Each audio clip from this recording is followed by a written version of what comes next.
la chose qui a fait la plus grande différence dans la qualité de ma voix, c'est d'apprendre l'existence des faux plis vocaux et surtout d'apprendre à les contrôler. Et en plus d'avoir aucune idée c'était quoi les faux plis vocaux, je ne savais pas que ce qu'on me disait, exemple chant du ventre, contracte les abdos, nuisait à ma voix et faisait contracter les faux plis vocaux. Pour faire une histoire courte, les faux plis vocaux, comme tu peux voir sur l'image ici, c'est 2 plis musculaires qui sont situés où? Juste en haut de la voix, juste en haut des vrais plis vocaux. Et ça, mes amis, là, lorsque vous contractez trop fort les abdominaux ou lorsque vous prenez trop d'air, qu'est-ce qui se contracte? Les faux plis vocaux. Ça peut être voulu de les contracter pour faire, par exemple, la distorsion. Mais si on veut faire un beau belting et une belle voix claire en puissance dans les notes aiguës, c'est important d'apprendre à les rétracter. Alors, laisse-moi déposer mon téléphone ici. Je vais te faire le test 101 pour sentir tes faux plis vocaux. Étape numéro 1, tu vas boucher tes oreilles. Les deux, oui. Et tu vas inspirer, expirer par la bouche. Comme ça. Entends-tu ta respiration passer, dans tes oreilles?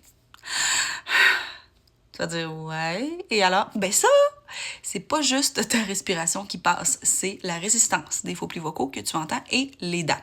Par contre, si je fais la même chose, mais que je rétracte mes faux plis vocaux, que je les mets de chaque côté des parois, toi, tu m'entends peut-être respirer, mais à l'intérieur de moi, je n'entends plus rien. Et ça, c'est signe que j'ai réussi à les rétracter.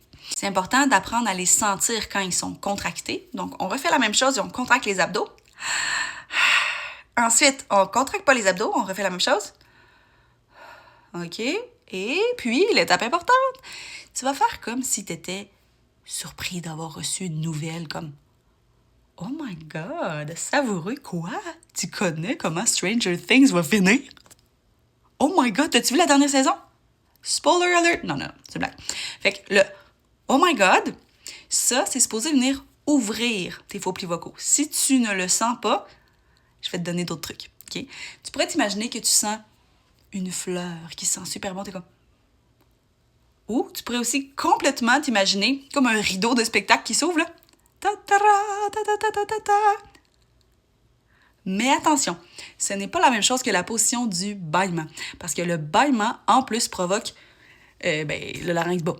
Fait que ça change le timbre. Donc, si je fais « Ah », ça, oui, ça l'a rétracté mes faux plis vocaux, bien sûr, mais ça change mon timbre au lieu de « Ah ». Donc, si c'est pas ton désir, c'est pas ça l'idéal. Mais si c'est ça ton désir, alors il n'y a pas de problème. On bouche nos oreilles, et là, on s'imagine que ça s'ouvre à l'intérieur de la gorge, et si ça fonctionne, tu n'entends plus l'air passer. Et voici la différence. Lorsque « Ah », les faux plis sont rétractés. « Ah », les faux plis sont juste centrés. Puis « Ah », les faux plis sont contractés. Et ça, tu vas me dire « Mais non, mais faut pas que je fasse ça à chaque fois que je chante. » Mais non. Sauf que si tu fais du belting, oui, essentiel. Mais si tu fais « Wise men say only fools rush in », ça dépend de l'effet que tu veux créer. Comme là, je les ai laissés centrés. Et puis, as-tu réussi? D'ailleurs, je vous rappelle que jusqu'à Noël, j'ai une promotion pour tous ceux qui achètent ma formation en ligne sur le belting ou sur le registre vocal plus. Je vous offre une évaluation vocale gratuite ou un cours avec moi de 25 minutes. Tout est dans la bio. OK. Bye!